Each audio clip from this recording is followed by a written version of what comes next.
The sight of a nation willing to renounce its very identity is rare enough to warrant closer observation. It is, however, hard to be objective about such a curious phenomenon when the nation involved is one's own. Before going any further, here is a little, well, here's a test. It may shed some light on how we feel about our own nationality. Spot the odd one out among these slogans.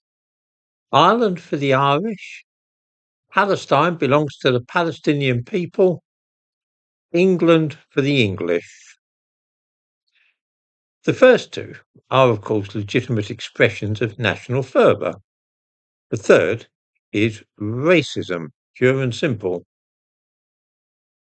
Now, another simple test. Which of the following represents the unacceptable face of nationalism? Palestinian nationalism, Scottish nationalism, Welsh nationalism, or English nationalism?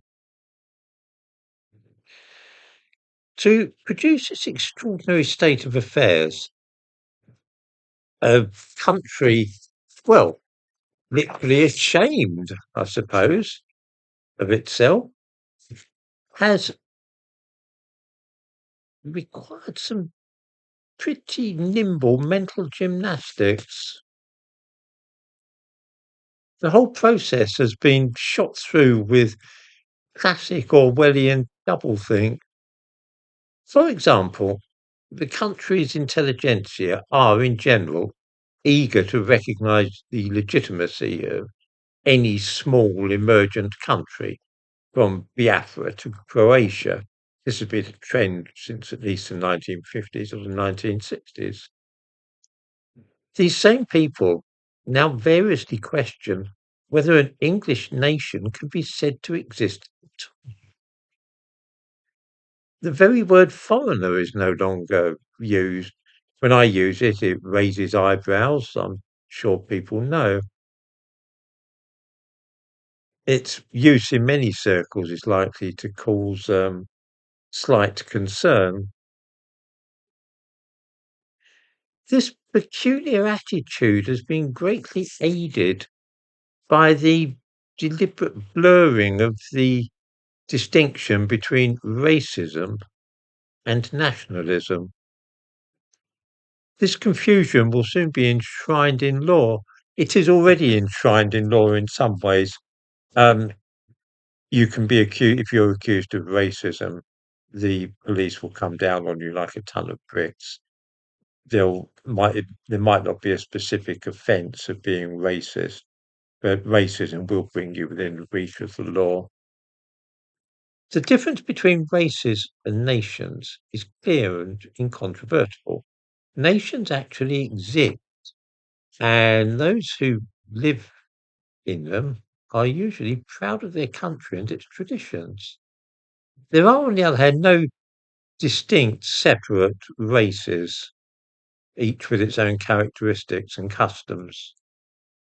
It's nationalities which give people those traditions of ways of behaving, of religion, um, how to conduct oneself in the street, and so on.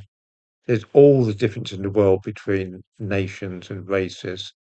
And the idea of being a nationalist is no more than an acceptance of what is actually so. Different countries have different traditions. Their attitudes to life and death, right and wrong, democracy and tyranny will vary tremendously. Some nations value the individual, others extol the state. You have different languages, outlooks, and ways of life. That's the rule even between neighbouring countries. It goes without saying that each country will usually prefer their own way of doing things. England is no exception. It's as true in England as it is in Angola or Zaire.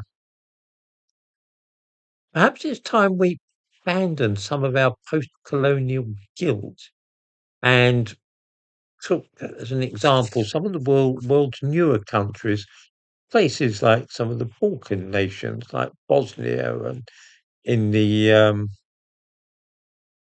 I'm thinking now the former Soviet socialist republics, places like Lithuania.